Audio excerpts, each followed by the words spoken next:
Nyikwara Ramogi warwaki kendo e chenro marwa mar buch jopiny. Wado chako go mbaka gi Profesa Collins Odote mawuoyo kodwa ka en piny mar Homa Bay. Nyoro ne gin Migori to gin en achiel kuom joma nochuo gi aput makolo somo mar CBC mondo giwinj ni jonyuol wacho nang'o to jopuonjre wacho nang'o to jopuonj wacho nang'o to kata ibi nyalo oronwa ujumbe mari mondo wang'e ni pachi chalo nade wach mar CBC ni 23600. Wachaka nego kod mbaka sani. Profesa, erokamano ahinya kuom miyowa sechegi.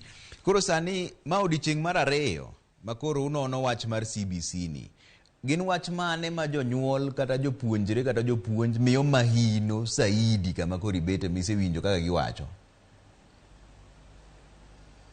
Erokamano ahinya Trevor, ma odiochieng' mar adek. Chor microphone no but chore microphone no machiegni kodi matin.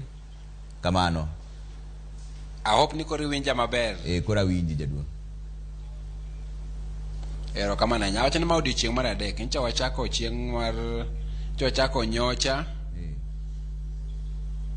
Kado nyoro ne ngeche chieng' mokwongo kwa dhi kamoro amora wawuotho e gweng' mondo wawinj ji, wane skunde wane jopuonj, wane jonyuol. Kado chieng' mar ariyo to wabedo gi bura mar galamoro. Koro nyoro ne chieng' mar ariyo wa to chieng' mokwongo mar bura mar galamoro. Koro bura mar galamoro mokwongo ne ni Migori nyoro. Kawuono wawuotho e Homa Bay, wadhi nyaka Rusinga, wadhi Mbeta, wadhi Suba, wadhi Homa Bay town, kaeto wadhi Rangwe. Kiny wan gi bura mar galamoro mwadhi bedo godo e Homa Bay High School. Trevor, jopiny wuoyo. Wasewinjo kuom nyithindo, wasewinjo kuom jonyuol, wasewinjo kuom jopuonj. To gik ma jopiny wacho na kama pek nitiere gi kama giwinjo ber nitiere. Iwacho nwa pek mar CBC, iwacho nwa ber mar CBC. To Trevor, tichwa ok en CBC kende, tichwa en school te. Koro wasedhi nyaka Technical Training Institute, wasedhi nyaka TTC, kama jopuonj ywaknwa ni nyithindo madhi e TTC tindo dok pien ngeche gik midwaro ni mondo gibed godo kapok gidhi school. Ni dwaro ng'ato kato bed gi C e subjects te. Trevor, jonyuol bosenyisowa kuma moko wachonwa kaka gidwa ni nyithindgi either nyithindo madhi e klas 7 either odhi e secondary, moko nyiswa ni gidong' e primary. Nyithindo wuon wegi be wasewuoyo godo. Kawuono an e secondary school awuoyo gi jo form 2 kapenjogi to be gidwa ni nyithindo biir gi koso kik gibi. Giwachonwa gima gidwaro, jopuonjwa wachonwa. Jowa moko e primary school moro yo Sindo. Nyithindo onyisogi gima gidwaro, jonyuol be onyisogi. Trevor, kawan kama wuoye kawuono, gima bernwa ni ji te owuok oko wuoyo, jonat wuoyo, jonyuol wuoyo. To kawaneno kuma wach gike sane, waneno ka at least gima ber nyiso ni ka ji wuoyo to nyaka nafas biro yudore, nyaka kama ber biro yudore. Apa ni tabu nitiere mang'eny, tabu mag pesa ma CBC dwaro kuomgi, tabu mag ni jopuonj boseikore makare, tabu mar to be wan gi klese moromo, to ge ber be nitiere miwacho no ni kato ber to kati dwa ni loso. To ber ngeche gima nokelo waka en winjo. To ge sani odiochieng' achiel mane wasebedo go Migori Trevor, ne wabedo chakre saa 2 nyaka saa 11 odhiambo. To hall no pong', ji wuoyo nyaka odhiambo. Aparo jodongo ariyo Trevor kawacha jaduong' achiel no wuoyo no ka Suba. To jaduong' no nyisowa ni en gimodwano ne odwano ne ni dhok mar jo Suba oketie puonj mar CBC mondo ji ong'e mila mar jo Suba. To wang'e ni Suba ok ni Homa Bay kende, gin Migori. To nobiro gi oboke mondiko motapo.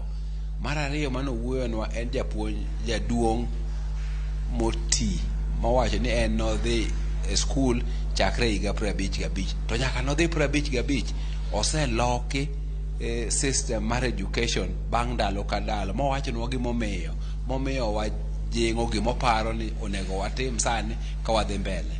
Koro kanyal paro gik moko te mane jo Kenya wacho. Gima nyalo wacho ni jo Trevor ni jo thurwa owuok kar Ramogi, owuok ja Kenya ma kawaida, owuok nyaka jo MCS, owuok governors, owuok traders, owuok jopuonj. To ji wuoyo kendo giwuoyo gi chiro kendo giwuoyo maber. Kawuono gokinyi katieko mondo kapok ipenja gi machielo. Kawuono gokinyi wadhi county assembly taromo gi speaker mar Homa Bay taromo gi committee mar jopuonj magi wacho ni kiny ne gikelnwa kaka gidwaro.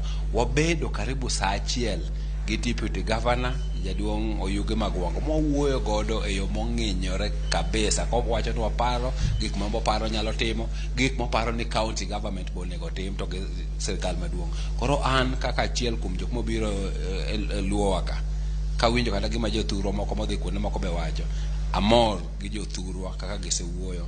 Kwayona en ni kiny ka wan e gala moro mar Homa Bay gichak giwuok kamano mondo gibi ginyiswa gimidwaro, ngeche ka giwacho eka kwa nyalo loso tabu manitiere, eka kwa nyalo ng'eyo ni to piny odhi kanye.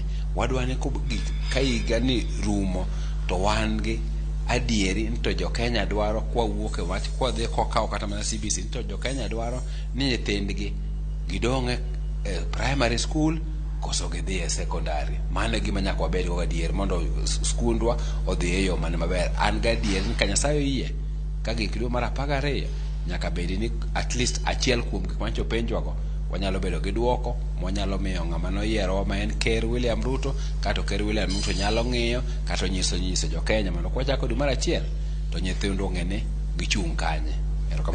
Lieknwa matin ni to rieko mane ma jonyuol sumo seche ma koro wuoyo kodgi gineno ni yot ni kanye to gineno ni ang'o monego timre kadhi mbele mondo gibed gi yot mokalo kaka gin go sani, nikech isewacho maber ni nitiere maneno pek, giwacho ni nitiere pek kuonde moko to nitiere ber bende kuonde moko. Gin gisumo rieko ni ang'o monego timre mondo koro mi gibed gi yot e ndalo mabiro mbele ka.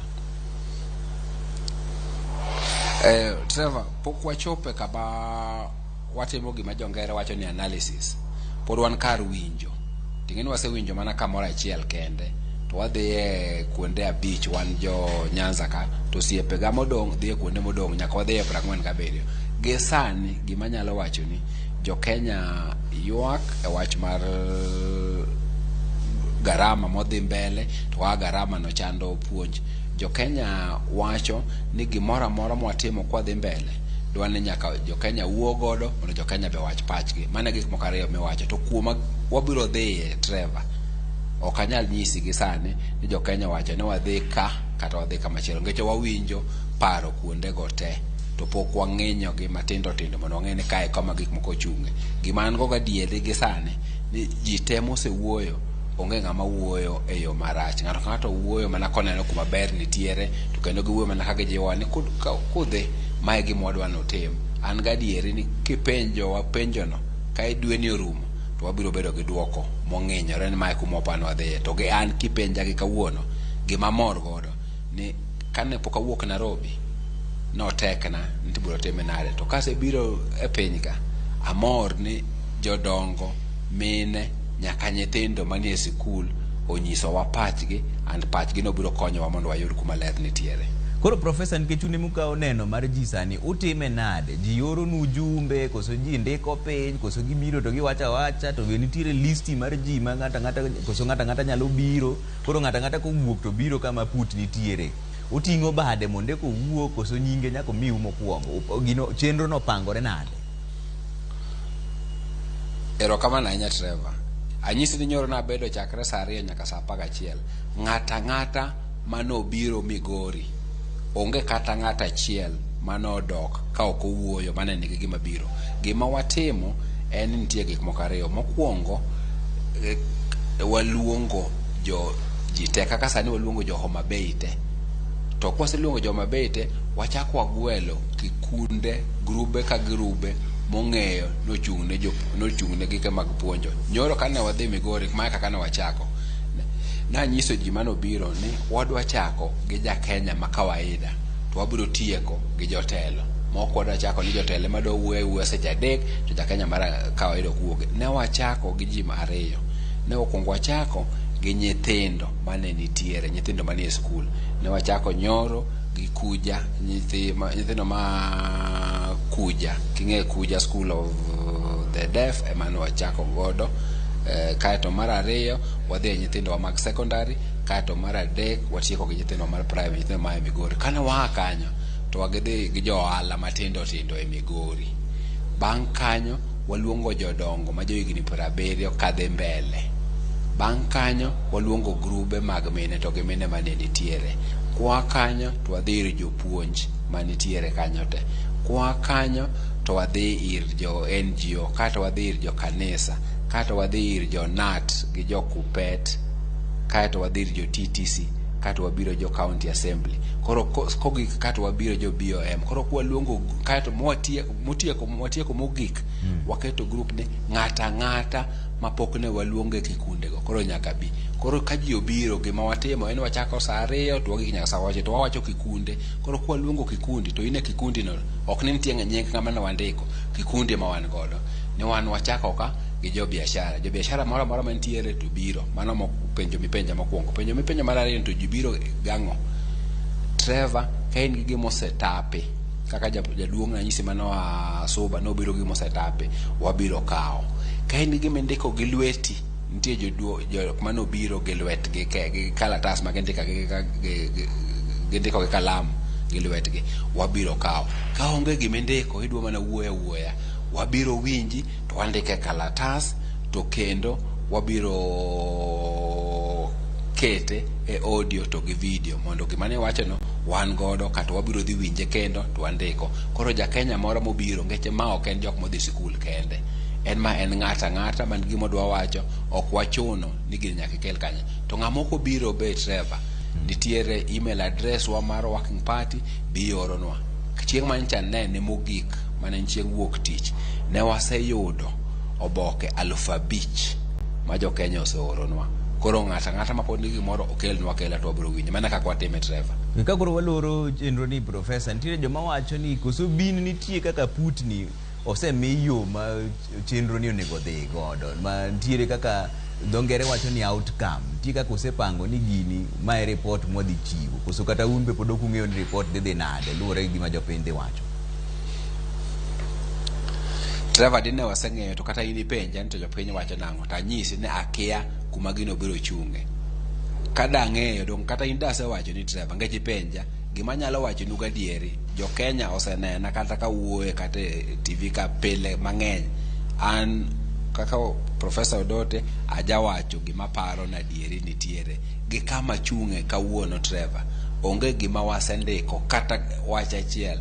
Mar ariyo be onge gima osenyiswa ne ka gik moko chunge.